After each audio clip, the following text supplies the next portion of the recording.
A paz do Senhor, povo de Deus, sou o pastor Marcos André e esse aqui é o nosso canal Clube da Teologia, o nosso canal de estudos aí da Palavra de Deus, com um enfoque aí para a Escola Bíblica Dominical, né? Tenho também vídeos aí de pregações também, né? E de interpretações bíblicas. Mas vamos aqui a este vídeo, né? Que é o nosso estudo aí da Escola Bíblica Dominical. E aqui vamos falar sobre a lição de número 3 da revista da editora Betel Conectar, né?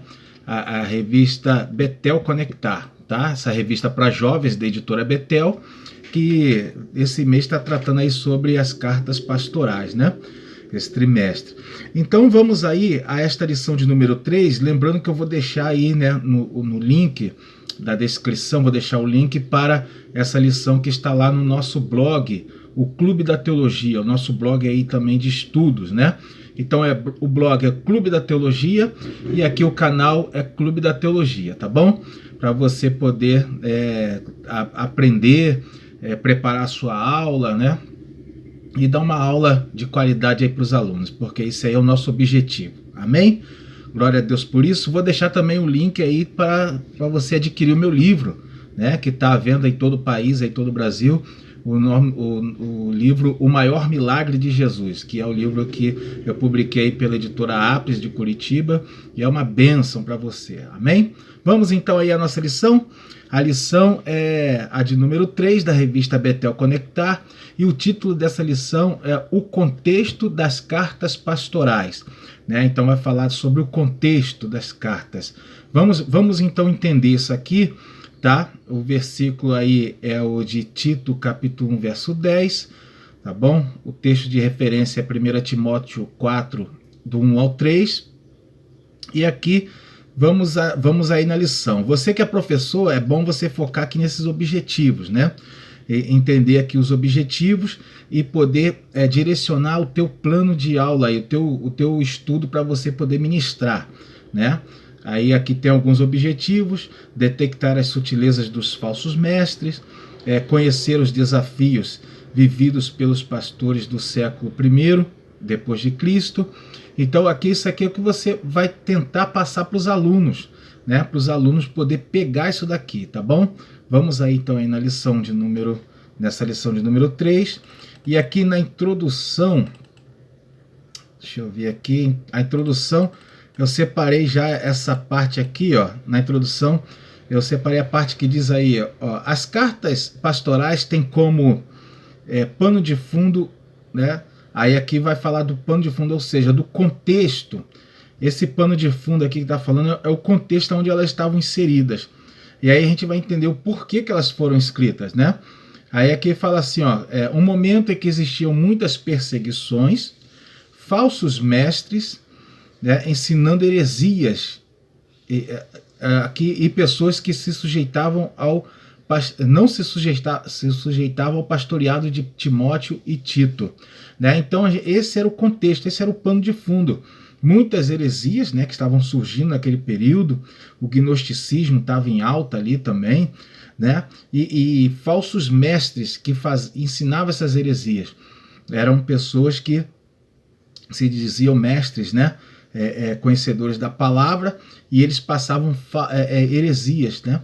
Então a gente vê aqui que aquele contexto, né, vai explicar o porquê que foi necessário escrever essas cartas pastorais, né? Bom, continuando aí, né? Aquele contexto explica isso aí, essa ideia, né? Eu dei uma parada aqui porque eu ouvi uma porta batendo ali, mas é por causa do vento. Bom, então continuando aí, né? Vamos ver aí que as cartas pastorais, elas estavam ali naquele contexto da época. Agora, percebe aqui, né? Nos dias de hoje não está parecido com essa situação? Reparou que nos dias atuais não é a mesma coisa, praticamente, né? A gente vê aí uma série de heresias que está sendo colocada aqui. Então, esse tipo de mensagem pastoral, ela é pertinente para os dias de hoje, né? Então, a Bíblia, a gente vê nas pregações, tá? Ela sendo passada de forma a levar um conhecimento, né, mais profundo sobre a palavra, mas às vezes não é tão necessário isso.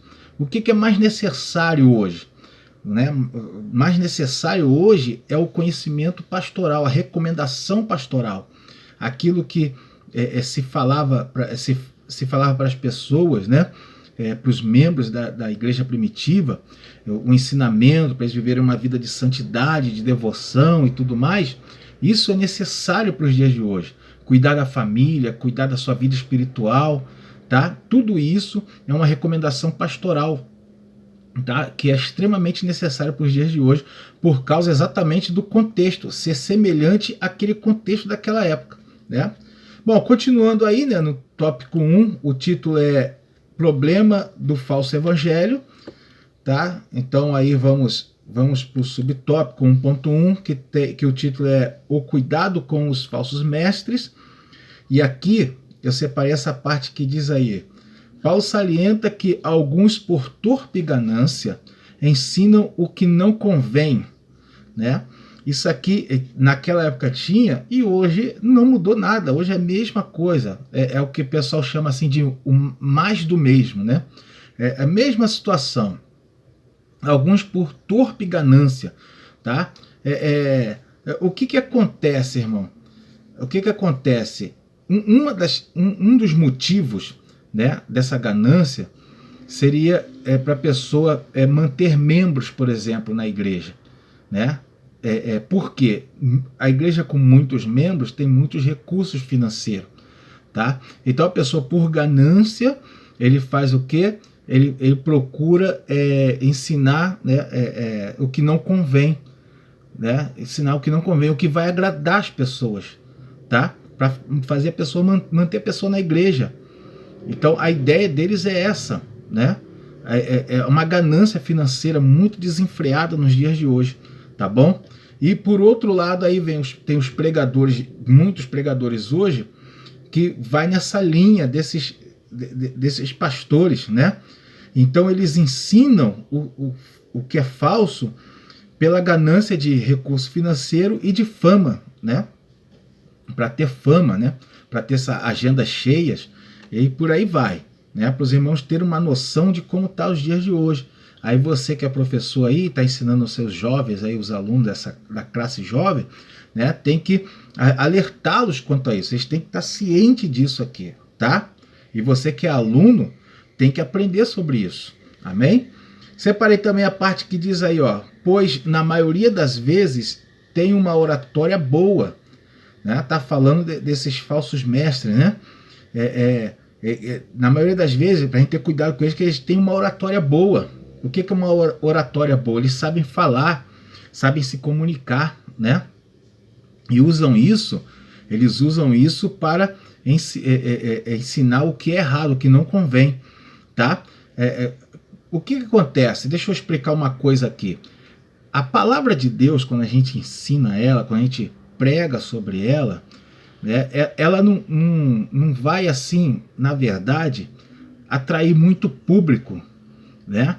Porque ela é conflitante. A Bíblia ela é conflitante, ela confronta, né, a pessoa, ela faz uma operação cirúrgica na pessoa, ela passa verdades e a verdade dói, né? A verdade incomoda. A Bíblia ela constrange a pessoa a mudar de caminho, de rumo, de direção, e toda mudança traz desconforto para as pessoas. Então muita gente não gostam do conteúdo bíblico, tá? E o que acontece quando uma pessoa, você que é pregador, ministro da palavra, e você ensina a Bíblia mesmo, você prega a palavra de Deus, isso aí não vai atrair muitas pessoas não vão se agradar do conteúdo, tá? Então o que eles fazem, esses falsos mestres, né? O que eles fazem? Eles não ensinam o conteúdo correto da palavra. Eles trazem novas, né, vertentes, coisas modernas, né? Umas certas teologias aí, tá? Para fazer a Bíblia ficar atrativo. E aí eles pregam, ensinam aquilo que as pessoas querem aprender, aquilo que as pessoas querem ouvir, né? Aprender não, que as pessoas querem ouvir, tá?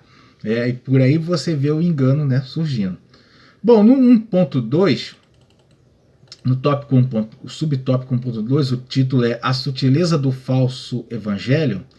E aqui eu separei essa parte que diz assim: um dos conselhos paulinos aos seus filhos, né, e pastores, aos filhos da fé, na fé, né, aos seus filhos e pastores, é tomar cuidado com as fábulas e genealogias, né? As fábulas eram aqueles contos, né, que não eram verdades, e ali muita gente agregava ali no evangelho aquilo ali, né? E a genealogia eram recursos teológicos, onde a pessoa, muito usado pelos gnósticos, né, da época, né, para trazer à luz assim um misticismo, tá? Com certas explicações, trazendo coisas obscuras do passado. E aí eles usavam esses recursos para atrair pessoas, para pessoas assim, tentando pegar a curiosidade das pessoas, né? O ser humano ele vai muito na curiosidade, o ser humano é muito curioso, né, com tudo. A curiosidade atrai, né? O que é obscuro atrai por causa da curiosidade humana.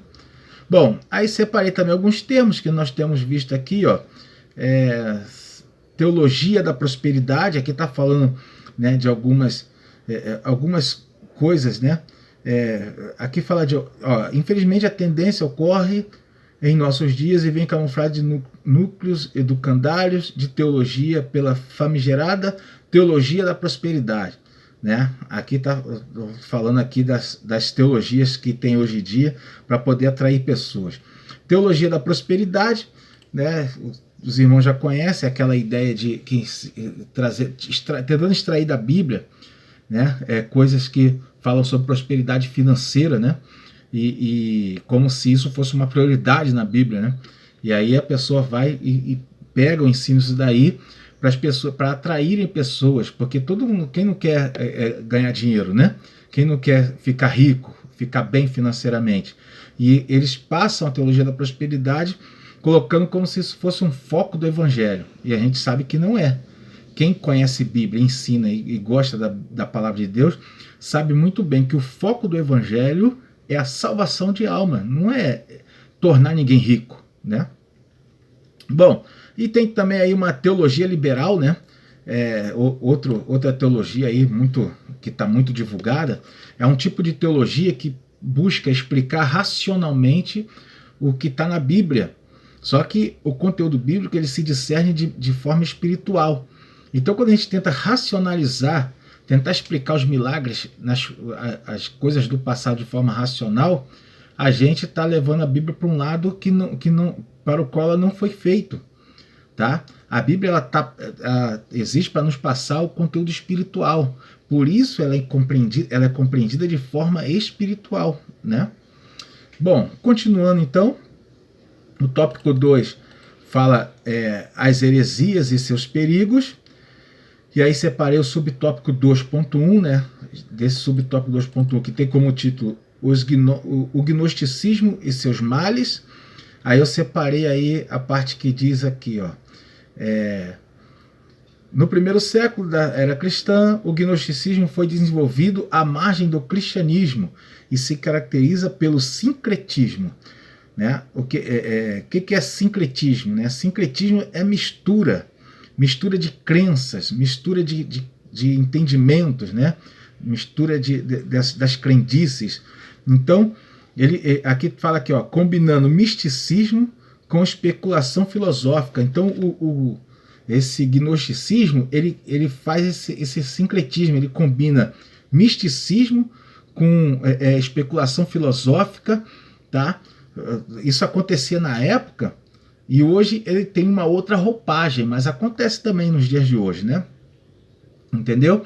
Então, isso fazia com que a Bíblia ficava, o conhecimento divulgava heresia, né?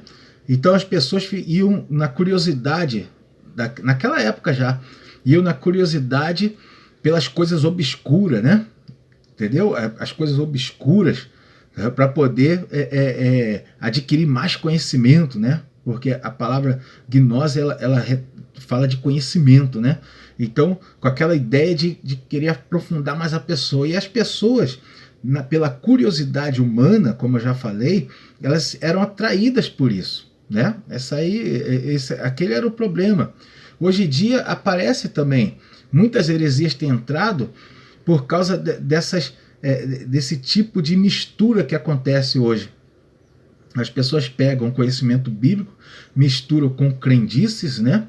Misturam até aqui a lição vai falar também, misturam com diversas coisas que não tem a ver com o evangelho hoje, tá? Bom, aqui separei também a parte que diz assim, ó, o intuito é sempre semear a dúvida. Então aqui aquela artimanha velha, a velha artimanha de Satanás, né? De semear dúvidas no meio do povo de Deus. Quem reparou que quando Jesus foi tentado, Satanás ele ia sempre assim, na tentação? Se tu és o filho de Deus, faça isso. Se tu és o filho de Deus, se lança daqui, né? Então a ideia de Satanás era lançar dúvida. Olha só, a artimanha dele não mudou, é a mesma artimanha hoje. Tentar lançar dúvida na tua cabeça, tentar lançar dúvida na cabeça do aluno, né? Do servo de Cristo. Essa é a artimanha do inimigo.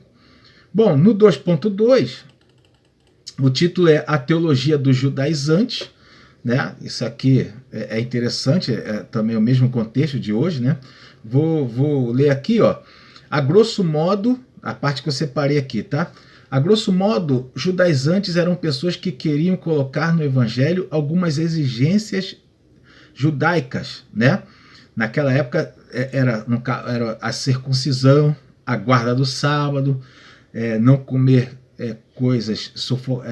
alimentos sufocados, tudo bem, até isso aí até permaneceu. Mas a guarda do sábado, né? A circuncisão eram rituais que eles, os apóstolos, não passaram como exigência para os gentios, né? Então o que acontece?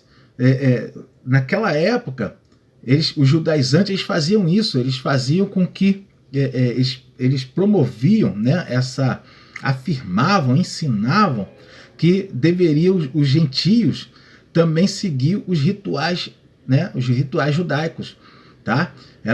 Eram cristãos judaizantes, né? E hoje em dia, aí o que acontece hoje em dia é que não está diferente, né? Muitos judaizantes, eles tentam colocar hoje no meio do povo elementos, né, elementos do judaísmo. Tudo bem, eles não falam mais, mudou um pouco a roupagem, né? Não falam mais de circuncisão, nem de guarda do sábado, mas ficam colocando algumas coisas nas pregações, né? Aqui fala até por meio de pregadores, né? Eles tentam colocar algumas crenças do judaísmo no meio do evangelho hoje, como por exemplo o shofar, né? O toque daquele instrumento, né, de chifre, que era usado no judaísmo. Eles tentam colocar nas reuniões hoje, coloca como algo muito sagrado, algo, né, que não pode faltar, né? Então isso daí faz com que faça uma lavagem na cabeça do povo, né, trazendo coisas que sobrecarregando a igreja. Essa é a verdade, tirando a simplicidade do evangelho, tá? Alguns fazem oração em alguns mantos que eu não me recordo agora o nome, tá? Trazendo aquilo como algo muito sagrado. Só que isso sobrecarrega a igreja, tá bom? O evangelho é simples. Simples como foi a conversão do ladrão na cruz. Simples como aquela conversão. Uma palavra algo que ele falou para Jesus. Jesus falou para ele: ainda hoje você estará comigo no paraíso. E ele nem se batizou, nem tomou ceia, né? Então o evangelho é uma coisa simples. Não convém que nós sobrecarreguemos eles com elementos do judaísmo, com sincretismo religioso, né? Bom, isso aí é lamentável, né? Vamos continuar então. No 3, o título é Primando pelo Testemunho. Aqui é uma recomendação pastoral, né, que tem a ver com o contexto daquela época e tem a ver com os de hoje também. 3.1, subtópico 3.1, o título é Exemplo dos Fiéis. E aqui, né, separei a parte que diz assim, ó: como líder espiritual, a conduta de Timóteo devia inspirar, né? Então aqui a ideia, a recomendação de Paulo para Timóteo é que a conduta dele devia inspirar as pessoas.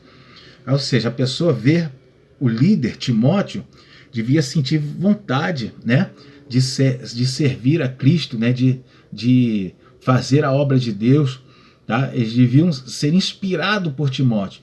Isso aqui vale para todos nós e todos os níveis. A gente está falando de pastoral, né? Mas isso aqui fala também de líder de departamento, você que é professor de escola dominical, você que é líder de grupo jovem, novo convertido, e por aí vai. Todo aquele que assume uma liderança tem que seguir o que está aqui. A sua vida, a sua conduta tem que inspirar os irmãos, os membros da igreja, né? Isso aqui é uma realidade para os dias de hoje, tá? Continuando aqui, e aí você, meu irmão, você vai se analisar, né? Será que a tua conduta está inspirando as pessoas, né? Será que você tem inspirado o povo de Deus? As pessoas olham para você e têm vontade de ser mais crente, né? Tem vontade de ser igual a você? E estendo mais aqui ainda. Se a igreja fosse só feita de crentes igual a você, ela teria futuro? Né? Pensa nisso aí. Se a resposta é sim, você está bem, está no caminho certo. Se a resposta é não sei, será, talvez, meu irmão, pode começar a se converter aí. Pode começar a se converter. Bom, continuando aí, ó.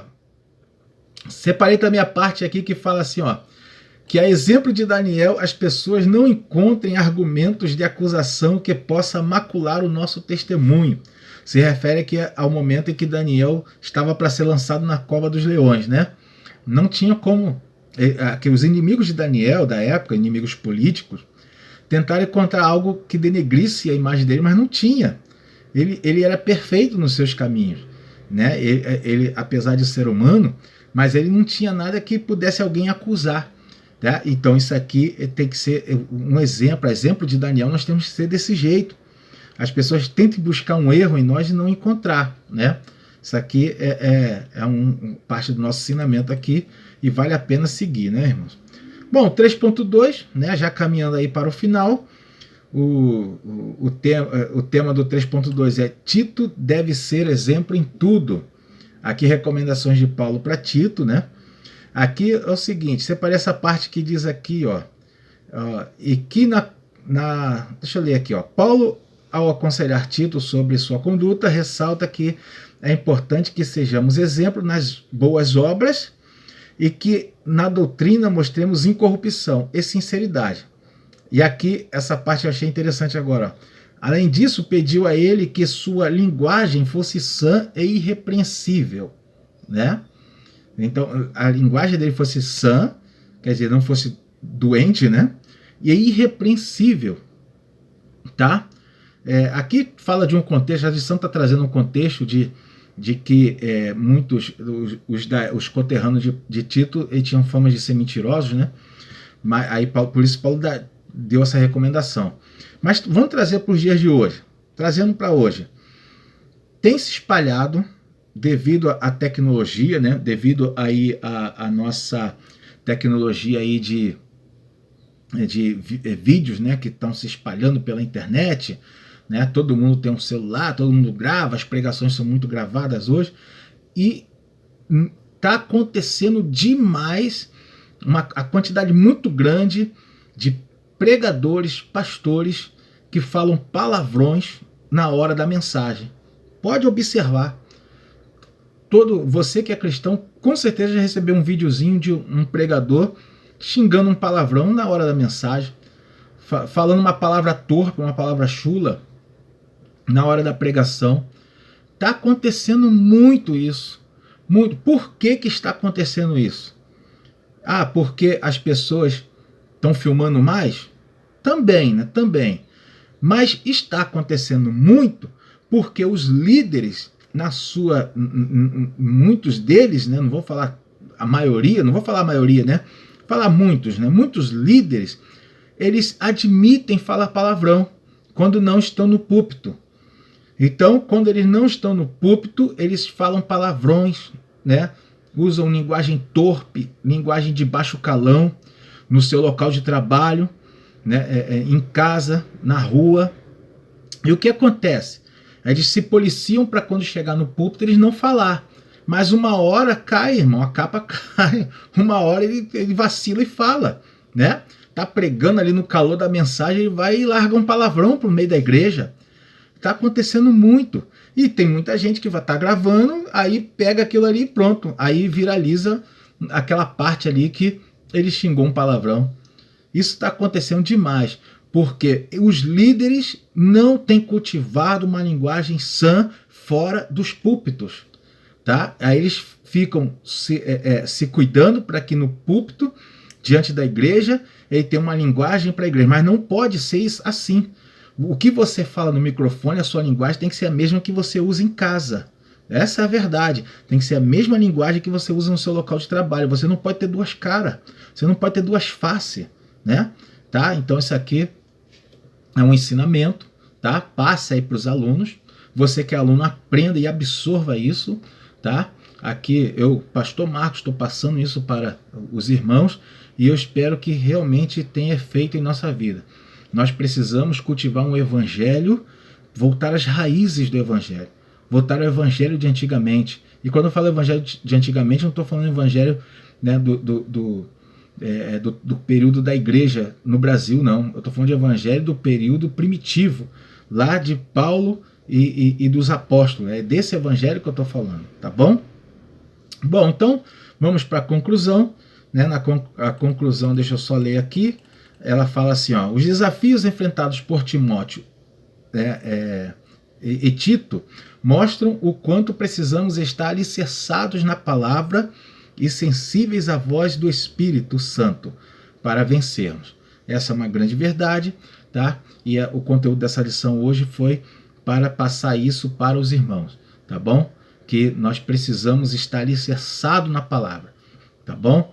Então você adquire a cultura de ler a Bíblia todo dia, se aprofunda nela, tá? Eu estou fazendo isso, graças a Deus. Estou lendo agora atualmente o livro de Atos dos Apóstolos, né? Mas eu espero conseguir diariamente ler a palavra de Deus, tá? É assim que nós temos que proceder, amém? Quero agradecer a todos aí que acompanharam o vídeo até aqui, tá? Se inscreve aí no canal, recomende o nosso canal. O canal está começando, é pequeno, né? É um canal pequeno. O blog Clube da Teologia é um blog que já tem bastante tempo, né? Já tem mais de 10 anos aí. Mas o canal aqui é pequeno, né? Mas está começando. Então eu peço que você ajude a divulgar, tá? Adquira o meu livro, tá? Entre em contato comigo que eu mando o livro para você. Eu mando o livro, faço ali coloco ali pelo correio, tá bom? E vai autografado para você. Amém? Deus abençoe a sua vida. Até o próximo vídeo. Boa aula.